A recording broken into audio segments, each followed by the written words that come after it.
Good morning dear friends, मैं doctor Mahendra Saran और स्वागत है हमारे YouTube channel English literature academy पे। तो मैं आज वीडियो एमए प्रीवियस के छात्रों के लिए बना रहा हूँ पेपर फर्स्ट के बारे में। तो सभी विद्यार्थी ध्यान दें, आरयू से जो बिलोंग करते हैं, मत्स्य, शेखावाटी, ब्रज और एमडीएस और गंगा सिंह यूनिवर्सिटी से ध्यान दीजिएगा इस वीडियो पे, क्योंकि मैं आपको इसमें आज आप 15 में से 15 नंबर लोगे, क्योंकि हमारे फर्स्ट पेपर में एक क्वेश्चन जरूर आता है, right a critical appreciation about a poem, यानी कि आपके एक अनसीन पोएम आएगी, उसका क्रिटिकल एप्रिसिएशन लिखाना है और ये 15 नंबर का क्वेश्चन होता है और 15 में से 15 आएंगे अगर आपने मेरे द्वारा बताए गए तरीके को फॉलो किया।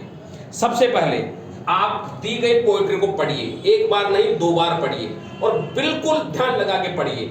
जब आप उसको पढ़ ले तो इतना तो समझ में आ जाएगा कि उसका टाइटल क्या है, फिर उसका पोइट का नाम लिखने की कोशिश याद करो, नहीं है तो कोई बात नहीं, छोड़ दो। थीम और प्लॉट, जब आपने पोएम की लाइन पढ़ ली तो आपको पता लग जाता है कि भाई ये पेस्टोलिक पोएम है, ये कौन सी ओड पोएम है, ये एलेजी पोएम है, थोड़ा बहुत पता लग जाता है हमें। फिर उसके राइम बनाइए आप, लास्ट की पोएट्री का लास्ट का साउंड जो होता है वो राइम होता है। फिर फिगर ऑफ स्पीच लिखिए, क्योंकि अगर आप ग्रेड की इनकी तैयारी करें, फिगर ऑफ स्पीच वगैरह भी आप पढ़े हुए हैं कि सिमिली है, मेटाफर है, पर्सोनिफिकेशन है, क्या है क्या नहीं है, वो फिगर ऑफ स्पीच लिखिए। साउंड क्या है, म्यूजिक क्या है, ये लिखिए।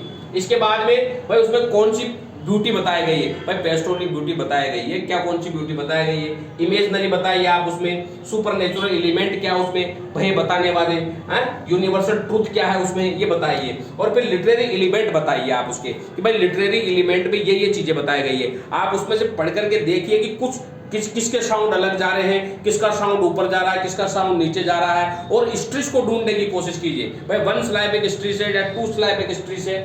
फिर कविता का मूड और टून बताइए, इसमें स्पीकर कौन है, लिसनर कौन है पोएम में, और स्ट्रेस और असेट मैंने बता दिया, और कविता की स्टाइल क्या है। कम से कम आप इस क्रिटिकल एप्रिसिएशन को अगर इन पॉइंटों से आप डिस्क्राइब करेंगे बस, क्योंकि अच्छी ना आएगी, दिमाग यही लगाना है कि भाई इसमें कहा क्या गया है। बस आप एक बार ओवरव्यू देख लीजिए और ओवरव्यू देख करके आप इन 16 के 16 पॉइंट को भरने की कोशिश कीजिए।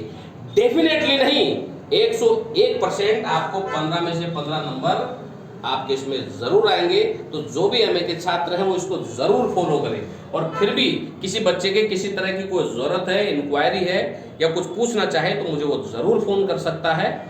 मेरे फ़ोन नंबर है 9928669928669902 और 8963043837। Thank you very much dear friends.